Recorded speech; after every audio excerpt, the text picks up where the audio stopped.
The Korthani were the monsters that parents used to scare their children across the galaxy. For 300 years, their black ships had brought death to peaceful worlds. They stood 8 feet tall with claws like knives and skin like armor. Their home planet was a world of fire and stone where only the strongest could live. Captain Jake Morrison had heard all the stories. Every person who traveled through space knew about the Korthani. They would attack mining stations and leave nothing alive. They would burn entire cities just to watch them fall. The big governments had tried to stop them with armies and peace talks, but nothing worked. The Korthani kept coming. Jake was the captain of a human ship called Neptune's Dawn. His crew of 47 people were not soldiers. They were explorers who wanted to see new worlds and learn new things. But when the emergency message came from Kepler Station, Jake knew they had to help. 2,000 people lived on that mining station, and they were in trouble. Lieutenant Amy Collins worked at the ship's weapon controls. She was good with numbers and computers. When she checked the signals from Kepler Station, she found something strange. 3 big Korthani warships were near the station. Each one could destroy Jake's ship easily. But the weird part was that the Korthani ships were also sending emergency signals. Amy told Jake what she found. Captain, this doesn't make sense. The Korthani ships look damaged.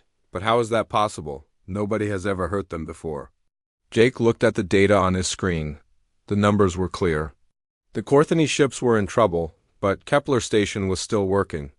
The humans there were still talking on the radio. Something impossible had happened. Set course for Kepler Station, Jake ordered, but be ready to run if we have to. When they arrived at the mining station, Jake and his crew saw something no one had ever seen before. The 3 Korthani warships were floating dead in space. Their metal hulls were torn open like someone had used a giant can opener. Pieces of their ships drifted around like space garbage, but Kepler Station was fine. The big metal structure was still whole. Lights blinked on and off in the windows. People were moving around inside. The human defenders were still alive and talking on the radio. "This is Commander Ryan Peters at Kepler Station," came a voice over the radio. "We see you, Neptune's Dawn. Thanks for coming, but we're okay here." Jake couldn't believe what he was hearing. "Commander Peters, what happened?" "To the Korthani ships?"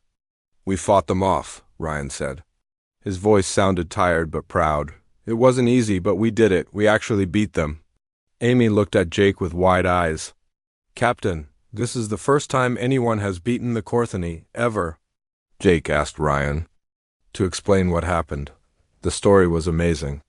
The Korthani had attacked 3 days ago with their usual plan. They came in fast and started shooting at the station. But Ryan and his people were ready. Ryan used to build things before he became a soldier. He knew how to fix machines and make them work better. When he saw the Korthani coming, he had an idea. He took the big machines they used for mining and turned them into weapons. "We used the rock crushers to shoot metal chunks at their ships," Ryan explained. "We turned the mining lasers into giant guns. We even used the gravity machines to pull their ships into the asteroids." The Korthani had never fought anyone who used tools like this before. They were used to fighting with regular weapons against scared people. But the humans at Kepler Station didn't fight like soldiers. They fought like engineers and builders. "The Korthani didn't know what to do," Ryan continued. "They kept trying the same attacks, but we kept changing our defense. Every time they figured out one trick, we used a different one." Jake learned that the humans had captured some Korthani warriors when their ships crashed.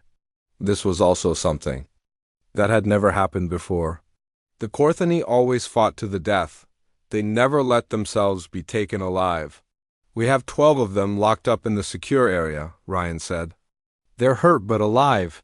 We tried to talk to them, but they won't say anything. They just stare at us like we're some kind of strange animals." Amy was already sending messages to Earth and the other human colonies. The news would spread fast. For the first time in 300 years, someone had beaten the Korthani in a fight. And it wasn't a big army or a powerful government. It was just some humans with mining tools and smart ideas, but Jake felt worried. The Korthani were proud. Warriors, they would not like losing a battle. They would want revenge. And if they came back, they would bring more ships and better weapons. Commander Peters, Jake said, I think you should get your people ready to leave. The Korthani will come back, and next time they'll be ready for your tricks. Maybe, Ryan said, but we learned something important today. The Korthani aren't as scary as everyone thinks. They're just big and strong, but they're not very smart about changing their plans. If we can think faster than they can, we can beat them. Jake thought about this. Maybe Ryan was right. Maybe the Korthani weren't unstoppable monsters. Maybe they were just very good at scaring people. And maybe, just maybe, humans were good at something the Korthani had never faced before. As Neptune's dawn got ready to take the wounded people back to Earth, Jake looked out at the broken Korthani. Ships. He wondered what the captured warriors were thinking. Did they understand that everything had changed? Did they know that their 300 years of terror were about to end? The galaxy was about to learn that humans were different from other species. They didn't just fight with weapons. They fought with ideas. And sometimes that was much more dangerous than any gun or bomb. The war between humans and Korthani was about to begin, but it would not be the war that anyone expected. News of the victory at Kepler Station spread across the galaxy like wildfire. Every alien species that had lived in fear of the Korthani suddenly had hope. For 300 years, they had watched their worlds burn and their people die. Now, for the first time, someone had fought back, and won. Admiral Lisa Torres sat in her office on Luna Station, looking at the messages that kept coming in. The tall, thin Zelthani were begging for human help. Their beautiful crystal cities had been destroyed by Korthani attacks. The water-loving Mordai offered to trade their entire ocean empire for human protection. Even the proud vegan council, who had never asked anyone for help, sent secret messages asking for human military advisors. Lisa felt overwhelmed. She was a good admiral, but she had never expected humans to become the galaxy's new protectors. The human fleet was small compared to other species. They had maybe 200 ships, while the Korthani had thousands. How could they protect everyone? Admiral, said Captain Ben Wright, her assistant, we have another message from the Andromedan Republic. They want to hire human mercenaries to guard their trade routes. Lisa shook her head. Ben, we're not soldiers for hire. We're explorers. Most of our people joined the fleet to see new worlds, not to fight wars, but Lisa knew they couldn't ignore the problem. The Korthani were still out there, and they would be angry about losing at Kepler Station. They would want revenge, and they would attack harder than ever before. The answer came from an unexpected source, Dr. Helen Carter was a scientist who studied alien life forms. She had been studying the captured Korthani warriors for weeks, trying to understand how they thought and lived. Helen had a crazy idea that might change everything. What if we don't fight them? Helen asked during a meeting with the top human leaders. What if we try to understand them instead? General Paul Martinez, the head of human military forces, laughed. Dr. Carter, these creatures have killed millions of people. They destroy everything they touch. You can't talk to monsters like that, but Helen was stubborn. She had spent her whole life learning about aliens, and she knew that every species had reasons for what they did. Even the Korthani must have some purpose behind their attacks. Let me try to communicate with them, Helen said. Give me a chance to learn why they do what they do. Maybe there's something we don't understand. Admiral Torres thought about this. It was risky, but they needed to try something different. Fighting the Korthani with regular weapons hadn't worked for anyone else. Maybe Helen's idea was worth trying. The first meeting took place on Omega 7, a secure space station far from any populated worlds. Helen walked into the prison cell where they kept the strongest Korthani warrior. His name was Thraktor, and he had scars all over his body from many battles. Thraktor was huge, even sitting down. His red eyes watched Helen carefully as she entered the room. She was not wearing any armor or carrying any weapons. She looked small and weak next to the giant warrior. "Hello, Thraktor," Helen said in the Korthani language. She had been learning their words for weeks. "I want to talk with you." The warrior didn't answer. He just stared at her like she was some kind of strange insect. Helen sat down in a chair across from him. She wasn't afraid, even though Thrachter could probably kill her with one swipe of his claws. She pulled out a small device that showed pictures from Earth. "I want to show you something," Helen said. She turned on the device and showed pictures of human children playing in parks. Kids were running around, laughing and having fun. They looked happy and safe. Thracher's eyes went wide when he saw the pictures. For the first time, he looked surprised instead of angry. "Your young ones," he said in broken standard galactic language. "They play without fear. How do they survive?" Helen was excited. This was the first time any Korthani had asked a question instead of just being silent or angry. "They survive because we protect them," Helen said. "We make safe places for them to grow up. We teach them and take care of them." Thrachter looked confused. "But the weak ones? Who kills them?" "We don't kill the weak ones," Helen explained. "We help them become strong. We take care of everyone." This seemed to shock Thrachter even more. On his world, only the strongest survived. The weak were left to die or were killed by others. The idea that humans would help their weak members was completely foreign to him. Over the next few days, Helen had many talks with Thrachter. Slowly, she began to understand that the Korthani were not just evil monsters. They were afraid of something. Something so terrible that it had turned them into the warriors they were today. "What are you afraid of?" Helen asked during one of their talks. Thracher's eyes filled with fear. "The hunger that eats worlds," he said quietly. "The darkness that takes everything. They came to our home. They took our families. They took our planet." Helen felt a chill run down her spine. "Who took your planet?" "The Devourers," Thrachter whispered.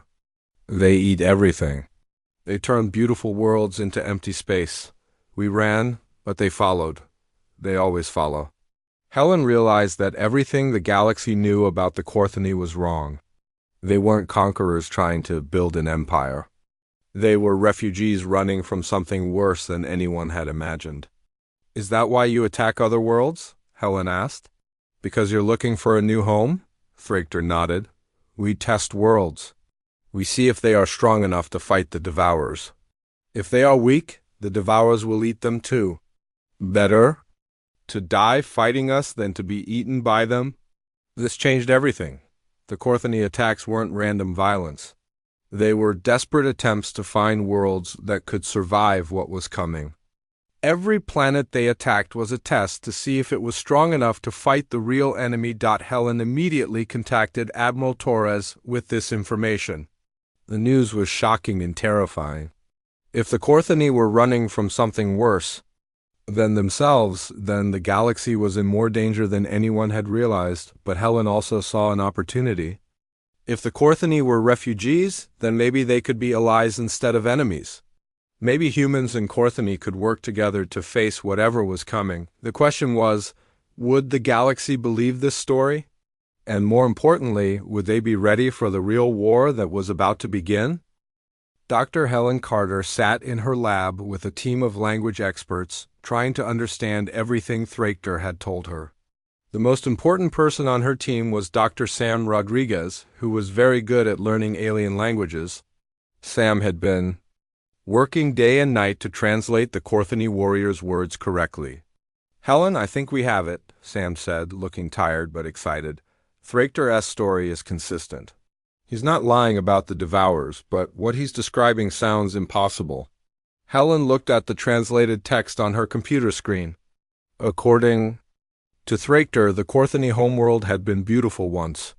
It had crystal forests, flowing rivers, and peaceful cities. The Korthani had been farmers and artists, not warriors. He says his people were gentle before the Devourers came, Sam continued.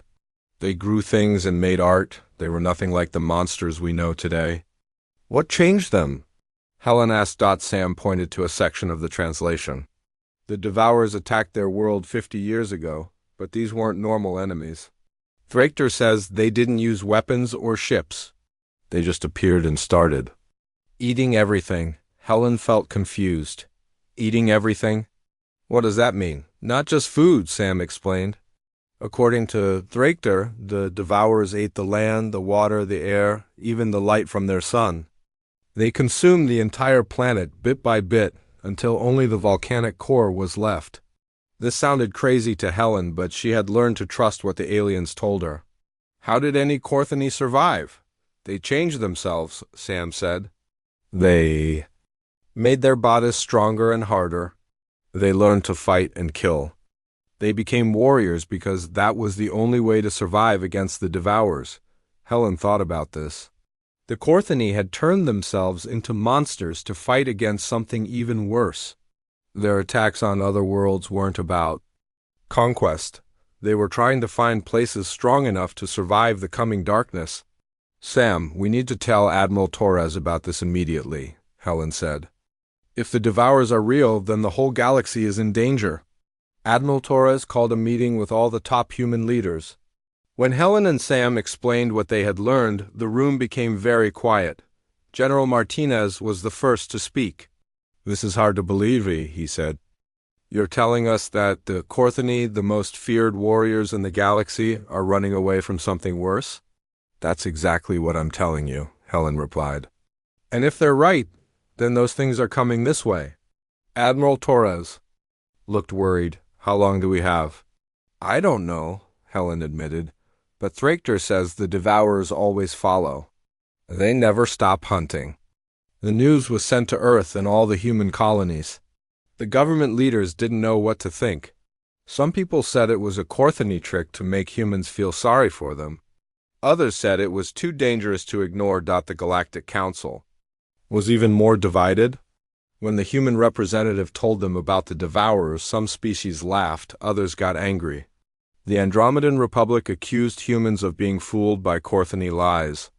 This is ridiculous, said Ambassador Krelton from Andromeda. The Korthani are trying to trick you? They want you to feel sorry for them so you'll let your guard down. But not everyone disagreed. The Zelthani representative, a tall being named Silthara, spoke up. Our oldest stories tell of a darkness that eats worlds. We thought they were just myths, but maybe they were warnings. While the politicians argued, the scientists got to work. Engineer Kate Williams led a team that studied the broken Korthani ships from Kepler Station. What they found was disturbing. These ships are built for running, not fighting, Kate explained to her team. Look at these engine modifications. They're designed for speed and long-distance travel, not for attacking planets. Kate's team also found strange damage on the Korthani ships. The metal was torn in ways that didn't match any known weapons. Some parts looked like they had been dissolved rather than cut or burned. I've never seen damage like this, said Tony Kim, one of Kate's best engineers. It's like something ate through the metal. 3 months after the Kepler incident, the galaxy's worst fears came true. Long-distance sensors detected something moving through space toward the outer colonies. The signals were unlike anything anyone had ever seen. Captain Jake Morrison was commanding a patrol near the edge of human space when the first reports came in. The automated defense stations were going silent one by one.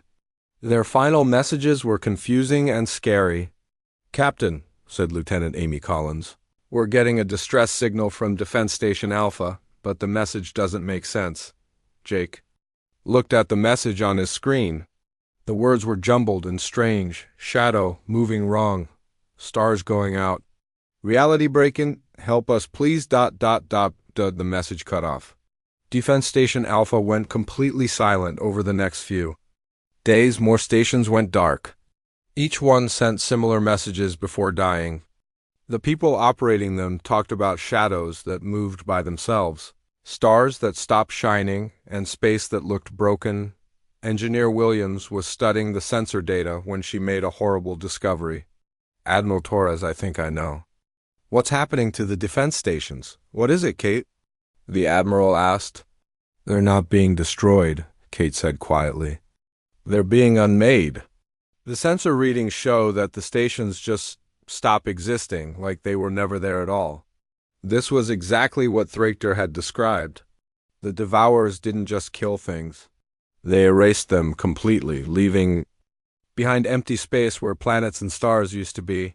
Admiral Torres immediately contacted war leader Kethmore, the highest-ranking Korthani survivor. He was being held on a secure station, but Torres needed his knowledge. "You were right," Torres told him. "The Devourers are here. We need your help to fight them." Kethmore looked at the Admiral with his burning red eyes. "You cannot fight them with weapons. They exist in the spaces between spaces. They are hunger itself. Then how do we stop them?" Torres asked. "You don't stop them," Kethmore replied. "You run or you die. Those are the only choices." But Torres refused to accept this. Humans had always found ways to solve impossible problems. They had beaten the Korthani by thinking differently. Maybe they could find a way to beat the Devourers, too. "Kethmore, your people have been fighting them for 50 years. You must have learned something." The Korthani leader was quiet for a long moment. Finally, he spoke. "There is one thing. The Devourers become solid when they feed. For a short time, they can be hurt, but you must be very fast and very brave." Torres felt a spark of hope. If the Devourers could be hurt, even for a short time, then maybe they could be defeated. But it would require perfect timing and incredible courage. The first Devourer scouts were already in human space. Soon the main fleet would arrive. The galaxy's fate would be decided in the coming battle, and humans would have to choose between running like everyone else or standing and fighting the impossible. Torres made her decision. Humanity would not run. They would find a way to fight, even if it meant working with their former enemies to do it. Admiral Lisa Torres stood in the command center of Luna Station, looking at the strangest meeting in galactic history. Across from her sat war leader Kethmore, the most powerful Korthani still alive. 2 weeks ago, they had been enemies. Now, they were planning to fight together against something much worse. "Your ships are fast, but they're not strong enough," Kethmore said, studying the human fleet data. "The Devourers will tear through them like paper. And your ships are strong. But there aren't enough of them left," Torres replied. "We need to combine our strengths if we want to survive." The alliance had been hard to arrange. Many humans still hated the Korthani for their attacks on human colonies. Many Korthani thought humans were too weak to be useful allies. But the Devourer scouts had already destroyed 3 more defense stations, and the main fleet was getting closer. Engineer Kate Williams was working around the clock to combine human and Korthani technology. She had teams of both species working in the same labs, trying to build weapons that could hurt the Devourers. "The problem is that normal weapons don't work," Kate explained to Torres and Kethmore. "Bullets and lasers pass right through them. But the Korthani have something we don't." "What's that?" Torres asked. "Experience," Kate said. "They've been fighting the Devourers for 50 years. They know how to hurt them even if they can't destroy them." Kethmore nodded. "We learned to use plasma weapons charged with emotional energy, fear, anger, hate. These things can touch the Devourers, but it only works for a short time." Kate had been studying this idea. "I think I understand. The Devourers feed on life and emotion. When we hit them with weapons powered by strong feelings, it forces them to become solid so they can absorb the energy." This gave Kate an idea. What if they could make the Devourers solid for longer periods? Human technology was good at creating energy fields and force barriers. Maybe they could trap the Devourers in normal space long enough to destroy them. The first test took place at Proxima Defense Grid, where Kate had set up experimental equipment. Pilot Jack Murphy volunteered to fly the first mission with the new hybrid technology. His fighter was equipped with human electronics and Korthani plasma. Weapons. Jack had been a test pilot for 10 years, but he had never flown anything like this. The Korthani weapons were controlled by emotion rather than just pushing buttons.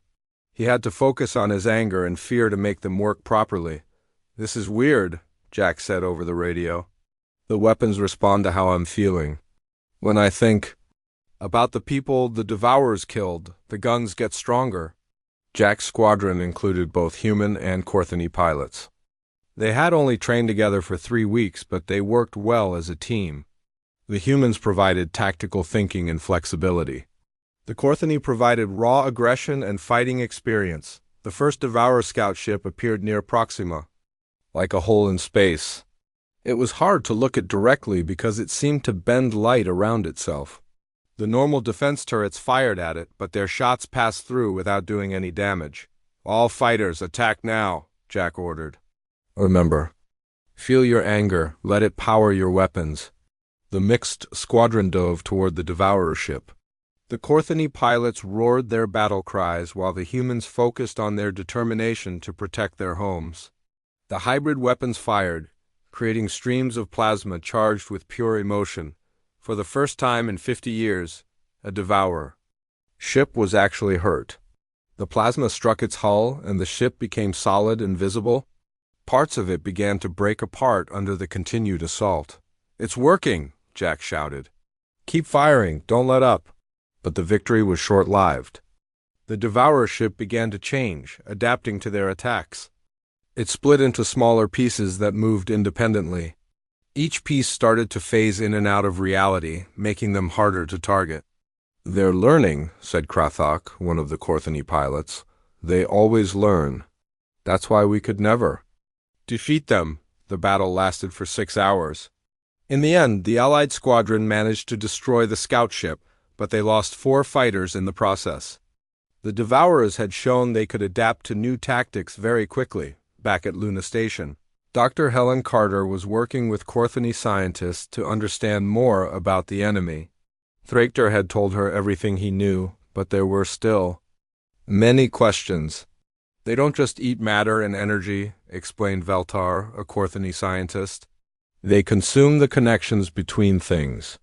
They eat the forces that hold atoms together, the gravity that keeps planets in orbit, even the time that flows from past to future." Helen felt a chill. "You're saying they can eat time itself?" "We have seen it," Veltar confirmed. "Entire star systems where time moves backward. Planets where the past and future happen at the same time. They break reality itself." This explained why the Devourers were so hard to fight. They didn't just exist in normal space. They lived in the dimensions between dimensions, only entering real space when they needed to feed. Kate Williams had been listening to this conversation. "What if we could force them to stay in normal space? Trap them here where our weapons can." "Hurt them? Impossible," Veltar said. "They are too strong. They would break any trap you made." But Kate had an idea. What if we didn't try to trap them? What if we made normal space more attractive to them? Give them something they want to eat so badly that they won't leave? Helen understood immediately. "Bait. You want to use bait too?" "Lure them into a trap." "Exactly," Kate said. "But it would have to be something they really want. Something worth the risk of staying solid." Kethmer, who had been quiet during the discussion, finally spoke. "There's one thing they want more than anything else. They hunger for the energy that connects all living things. They want to devour the force of life itself." "You're talking about using people as bait," Torres said, horrified by the idea. "Not people," Kethmore replied, "but the energy of life. If we could concentrate it somehow, make it very strong in one place, they would not be able to resist." Kate and Helen looked at each other. The idea was dangerous and terrible, but it might be the only way to win. They would have to risk everything in one final battle. The plan that emerged was ambitious beyond anything either species had ever attempted. They would lure the entire Devourer fleet into a carefully prepared trap. They would use the combined life energy of both human and Corthony volunteers to create bait that the Devourers couldn't ignore. It was a plan that could save the galaxy or destroy it completely. But with the main Devourer fleet only days away, they had no choice but to try. Admiral Torres gave the order to begin preparations. The final battle would take place in the Void Nebula, where the barriers between dimensions were thin. It would be the most dangerous fight in galactic history, with the fate of all life hanging in the balance. The humans in Corthony had become allies born of necessity. Now they would discover if their friendship was strong enough to survive the ultimate test. The Void Nebula was a place where space itself seemed broken. Colors that had no names swirled in impossible patterns, and stars flickered in and out of existence like dying candles. It was the perfect place for the final battle because the walls between dimensions were already thin here. Admiral Lisa Torres stood on the bridge of her command ship, watching the Allied fleet take their positions. 150 human vessels moved alongside 70 Corthony warships. It was the largest fleet humanity had ever assembled, but it still seemed small compared to what they were about to face. "Admiral," said Captain Ben Wright, long range. "Sensors are picking up the Devour fleet. They'll be here in 2 hours." Torres nodded grimly. 2 hours to prepare for a battle that would decide the fate of the galaxy. She looked at the tactical display showing their battle formation. Each ship was equipped with reality anchors built by Kate Williams and her team. The devices would force the Devourers to stay in normal space where they could be fought. War leader Kethmer stood beside her, his red eyes focused on the sensor readings. "They bring more ships than we expected. This will be our final battle, win or lose." "We'll win," Torres said firmly. "We have to." Captain Jake Morrison commanded the battleship Unity, which had both human and Corthony crew members working together. His tactical officer was still Amy Collins, but now she worked alongside a Corthony warrior named Grokmar, who understood Devourer attack patterns. "Captain," Amy said, "the reality anchors are online. Dr. Williams says they should work, but we've never tested them against a full Devourer fleet." Jake looked around his bridge. Half his crew was human, half was Corthony. A few months ago, they had been enemies. Now they were working together to save everything they cared about. "All ships, this is Admiral Torres," came the voice over the communication system. "The Devourer fleet has arrived. Remember, stick to the plan. Activate your reality anchors on my signal. Keep your emotions strong: fear, anger, love, hope. Anything that makes you feel alive. The Devourers feed on life, so we're going to give them more than they can handle." The Devourer fleet emerged from the darkness like a nightmare made real. Their ships were holes in space, empty voids that hurt to look at directly. There were thousands of them, far more than the Allied fleet had expected. "My God," whispered Amy, "how are we supposed to fight all of them?" The largest Devourer ship was bigger than a small moon. It pulsed with dark energy that made the nearby stars dim. This was their mothership, the vessel that controlled all the others. "All ships, activate reality anchors now," Torres ordered. Across the Allied fleet, the reality anchors came online. They created a web of stabilized space that stretched across the entire nebula. The Devourers found themselves trapped in normal space, forced to become solid and visible. For the first time in 50 years, the Devourers looked surprised. They had never been caught in a trap like this before.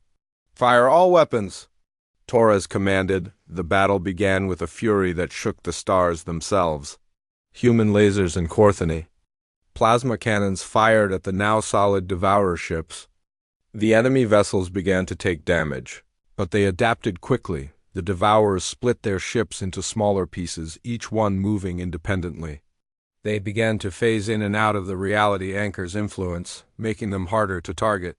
"They're learning too fast," reported Captain Morrison. "We need to change tactics."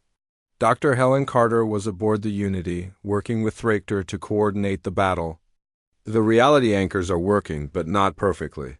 The Devourers are finding ways around them." "Then we need to make them want to stay solid," Thraker said. "We need to offer them something they cannot resist." Engineer Kate Williams had prepared for this moment. "All ships with volunteers, prepare for life energy transfer. We're going to create bait that the Devourers can't ignore." Thousands of human and Corthony volunteers had agreed to share their life energy for the battle. It was dangerous. Some might not survive, but it was the only way to keep the Devourers solid long enough to destroy them. The volunteers linked themselves to special machines that Kate had built. These devices would broadcast their combined life energy across the battlefield, making the Devourers desperate to feed. "Initiating life energy transfer," Kate announced. The effect was immediate and terrifying. The Devourers stopped their tactical maneuvers and began rushing toward the Allied fleet. Their hunger for life energy was overwhelming their strategic thinking. But the plan came with a terrible cost. The volunteers began to weaken as their life energy was drained.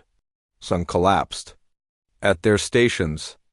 Others pushed themselves beyond their limits, pouring everything they had into the battle. Thrachter was one of the volunteers. He had insisted on giving his life energy to help defeat the creatures that had destroyed his homeworld. As the machine drained his strength, he smiled for the first time in 50 years. "For my people," he whispered, "for all our people." The concentrated life energy was like a beacon in the darkness. The Devourers swarmed toward it, becoming fully solid in their desperation to feed. This was exactly what the Allied fleet had been waiting for. "All ships, focus fire on the mothership," Torres ordered. "This is our chance."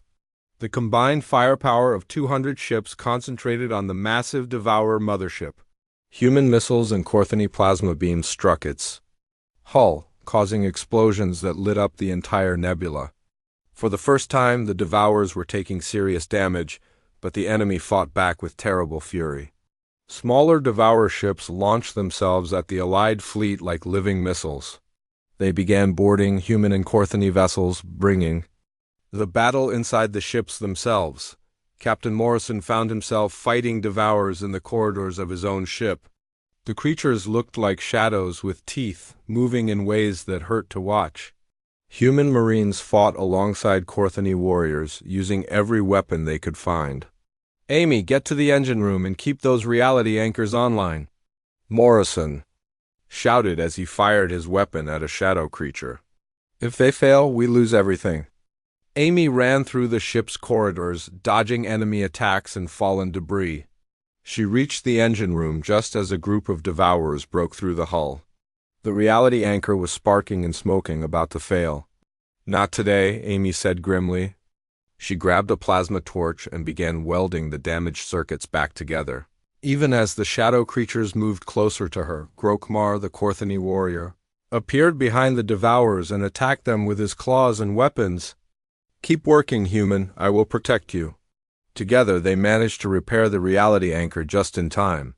The device came back online, trapping more Devourers in solid form so the ship's weapons could destroy them across the battlefield. Similar scenes were playing out on dozens of ships. Humans and Corthony fought side by side, protecting each other and working together in ways that would have been impossible just months before. The turning point came when Thrachter made the ultimate sacrifice. The old Corthony warrior was dying from the life energy transfer, but he had one last plan. He disconnected himself from the machine and stumbled toward the main reality anchor at the center of the fleet. "Thrachter, what are you doing?" Helen Carter called out over the radio. "Ending this?" Thrachter replied weakly. "The primary anchor needs more power. I can give it my remaining life." Before anyone could stop him, Thrachter reached the main reality anchor and placed his hands on its control panel. He poured the last of his life energy directly into the device, supercharging it beyond its normal limits. The effect was incredible. The primary reality anchor created a massive field that trapped the entire Devourer fleet in normal space. They could no longer phase between dimensions or adapt their tactics. They were stuck in solid form, vulnerable to the Allied weapons. "He did it," Torres said quietly. "Thrachter gave us the opening we need. All ships, target the mothership now." The final assault on the Devourer mothership was devastating.